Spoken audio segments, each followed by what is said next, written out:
Hey guys, so this is a video where I've just very spontaneously decided, okay, I'll go ahead, put up the camera and see what happens.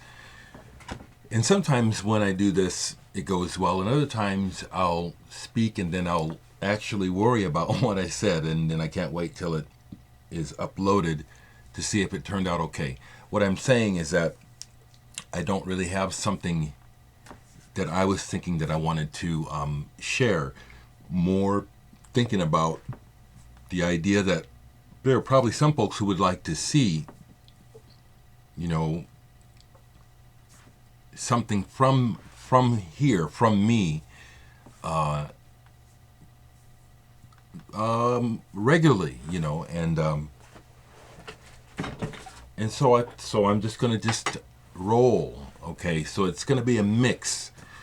And but it always is, and that's the thing, when people discover you and don't know your backstory or haven't been with you for a while, it's all new, and so they don't know. My channel is not sponsored. No one is paying me. This is not a setup. This is my home. This is my actual home. I'm sitting here drinking coffee. Look out the window. Here's my computer, my shit on the wall. Roger Coleman gave me that signed Opeth set list. This is my home, so I don't so if you can just take that in and understand that I don't. This is my home. So strangers coming by who don't know me and saying odd things is, that stuff's not. It's not happening here.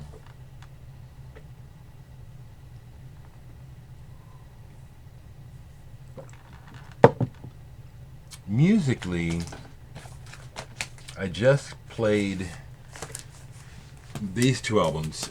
Oh, and I will respond to some comments. There have been some questions. Some of the comments I just don't know if they're serious, And sometimes I just decide I don't know if this is serious or a piss take, so I just delete it. A couple days ago, I spent some time really listening to Scott Walker. I think it was listening to David Bowie do the song off of Night Moves by Scott Walker on Black Tie White Noise that got me to listen to this Scott number 3 and Scott 4 all the way through. These are Four Men with Beard pressings. Now I have to say, these are probably the albums that got Four Men with Beards the bad press, the bad talk, because these pressings are, I dare say that Four Men with Beards learned from these, because I have other Four Men with Beards where these little pressing glitches that can be avoided aren't present. But on both of these, there's little glitchy things on the pressing. But these albums are masterpieces, in my opinion, of back in the 50s and 60s, because I remember that time, there was a whole genre of male crooners, solo singers, aimed primarily at women, but it was also a territory in which the artist could also be like an impressionist painter, and you would get people doing interesting things with the genre. Jacques Brel wrote some very interesting and pointed songs about his culture and his country.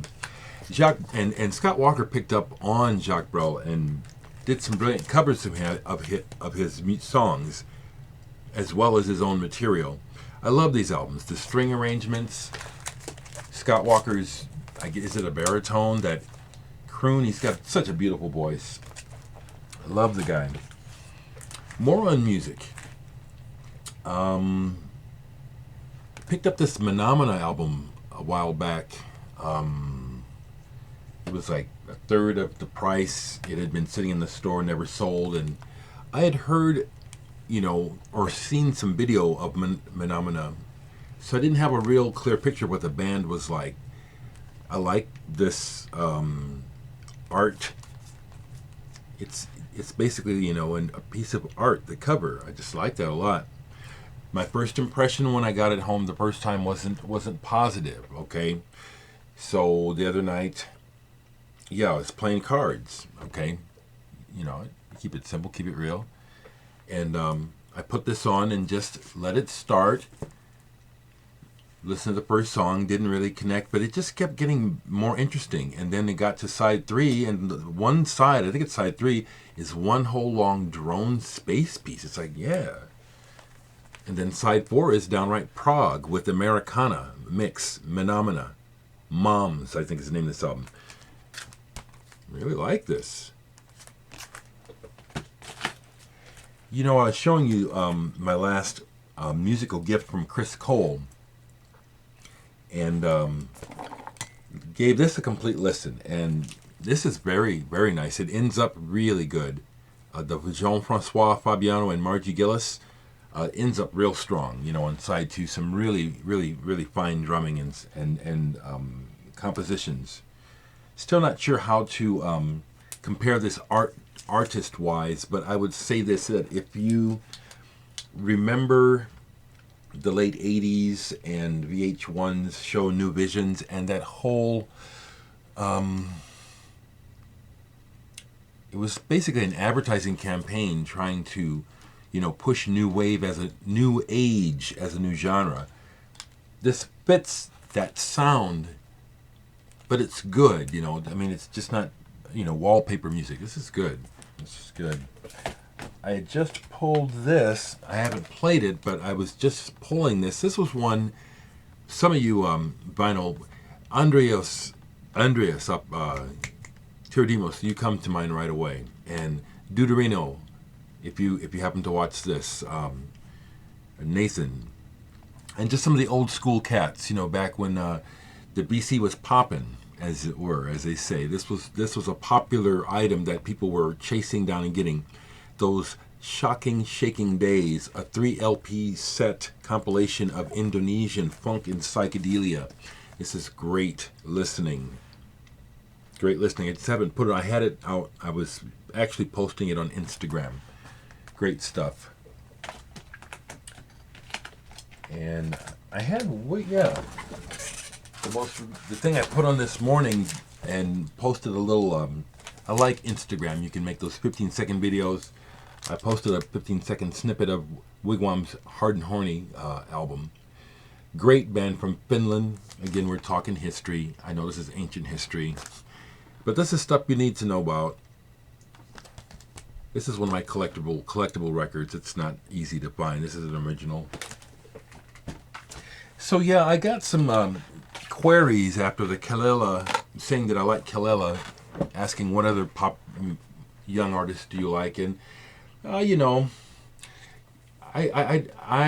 think the best answer for me to give is I am open to all music and interested.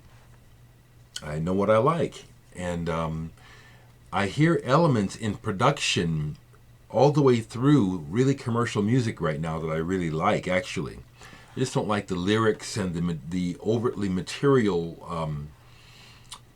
focus of the world. It's just so shallow and adolescent to me. But I have to say, I can go across the gamut, and I can enjoy everything from Adele to actually, I have great respect for Kendrick Lamar and his performance last night at the Grammys. The conservative response to it that I've already heard on the radio and the news just shows me just how alienated and out of touch the world is. It's like, if that wasn't such a direct statement about the state of racial relations in America today, it's just like the people that we want to get the message absolutely just aren't going to hear it. They're deaf to it. But Kendrick Lamar is amazing. And I give credit to his wordsmithing. I do when I'm in the mood, I'll listen to the words. I'll listen to hip hop. I love my people, and I do love all music. I do. Some of that silly to me, it's kind of silly, but it's like it entertains me. The stuff from the South, Atlanta is been hot for a while. Everything from Young Thug to Future, Chris Brown, the stuff he does, all that stuff. There's elements about all of it that I really enjoy. But like I've said, I've defined myself as an individual here in Omaha, Nebraska, by recognizing and embracing my outsiderness and looking for music outside of the mainstream that speaks to me emotionally and intellectually. And that's what I've been showing in my videos. I have well over 1,000 videos. Go back and look at what I've been talking about. I've been talking about a lot of interesting music. So my ears are open, yeah, as well as my heart. That Kalela, I've still been rocking the hell out of that. And yeah, I already had downloaded everything she's done under her name. The Cut for Me, or I got that, and where she worked with I got it some other bands, and artists where she's done vocals. Love the woman. Yeah, she's my new flame for now.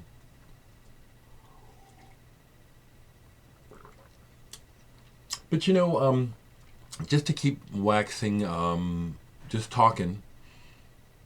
This is the election year, and this, it's just a very, very crazy world now, and it's just the way that it goes, and I've just been, for my own, just telling you, Dereck, because this is me getting my opportunity to just say what's on my mind. I've been watching this slide, consciously most of my life, and in many different ways through actions, personal and public, and even political.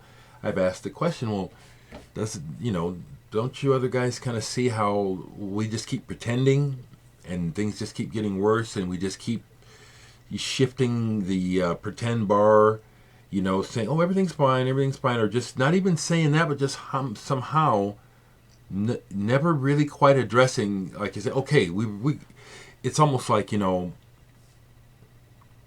if you're like putting on a production or a play or putting together a musical, and all the different cast members are there, and you've rehearsed to a degree, and you've gotten your parts together, and you start the production, and yet for some reason or another the players start to break down, or they get off track, things start to fall apart, and yet maybe it would be one of those situations where the whole production just keeps acting like, well, let's just keep going, it'll, acting like nothing's wrong until it just completely falls, on its face.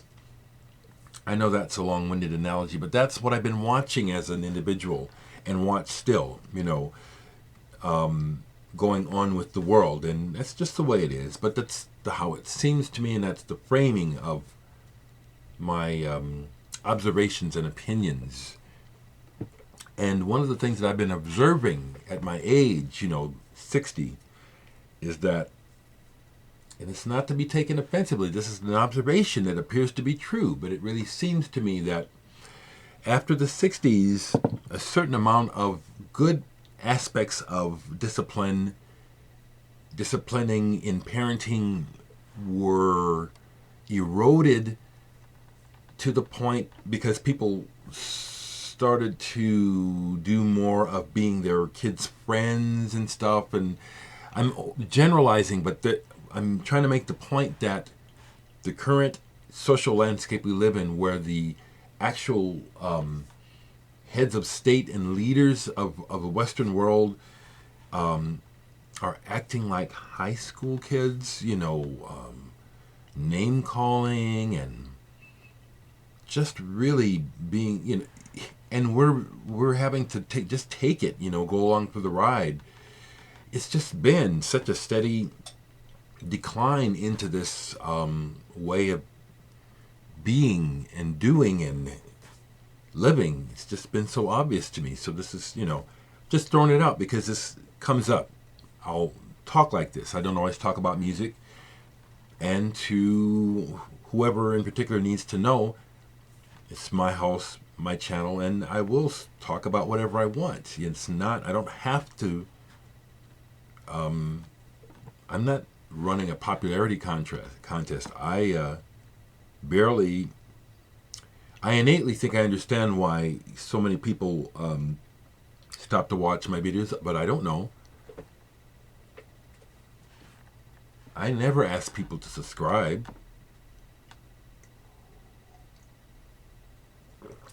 I just like to talk about what's on my mind, and when I look at the world and look at what other people have to say, what I have to say is as valid as what anybody else has to say, And the other thing that I realized through my life experience, study, work, my background in psychology, etc., I really understand that it's a little secret that a lot of people don't know. It's really just one person's idea versus another's. No one even a person who is very knowledgeable about anything, that doesn't make him better than or more in a position of authority over another person in their life, maybe in a situation, jobs where we need to work together, and someone who knows what's going on directs others. Yes, we need to work together there. But no one's telling me personally how to see myself. I mean, once I learned that secret, about self-esteem, which is, stop believing the shit and the projections from other people and take stock of yourself, things just got better.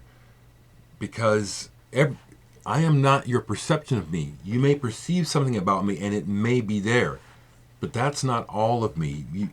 Just like if I meet you, see you, talk to you, we get to know each other, I only have my perception of you. I never fully know you. It's two ways. And so I just always know that and try to share that at times. It's like people need to know is get out from under the mental thumb of others, especially when you have people who are always giving you a message that somehow you need them to be okay, or that they are over you, better than you, smarter than you, cooler than you.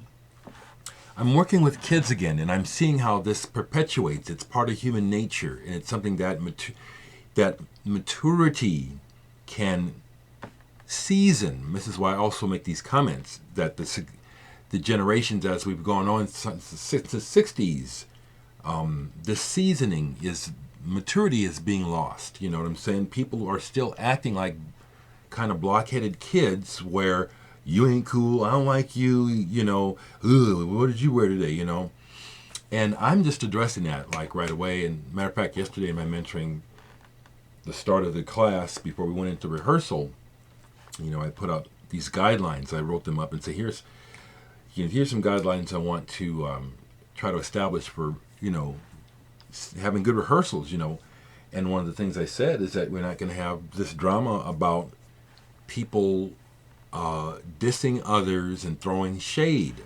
I know that this is what happens amongst kids, but I'm telling you right now, I was one of those kids who was the brunt of a lot of that shade. I was an outsider, misunderstood. People thought I was slow. Some people thought I was retarded. People thought I was gay back then, like it mattered. You know what I'm saying? I wasn't popular. I had to discover my own self-esteem, thankfully, through people that cared and experienced. But I'll be calling that shit on the carpet every time, because it's too prevalent, It's like we've really lost a lot of, voices that are willing to say, hey, come on, y'all, we can do better. I'm willing to say this in my videos because I'm well aware that I'm just as fucked up as everybody else. I'm not saying this like I got it down. I just see it, so I try to deal with it. But if you were to come and see my house and see all the things that I'm not taking care of, all the repairs that need to be done, other things, I'm just as messed up as everybody else. But that doesn't discount basic wisdom. You know what I'm saying? It's like we can always try to deal with a clearer understanding of things. That's all I'm ever saying and trying to share. Okay, I probably babbled on enough, haven't I? But I did want to make the point with this latest. See, I told you I wasn't sure what I would say at the beginning because it's just what's on my mind. And since starting in the vinyl community as that being, becoming a focus of my channel for a while, I know that was really kind of where a lot of things, that is still a big part. But again, this is nothing new. But I'm just saying for those that are just coming along, you never know what I might talk about, but it's going to be about this. Same person, same concerns, music, life, and love.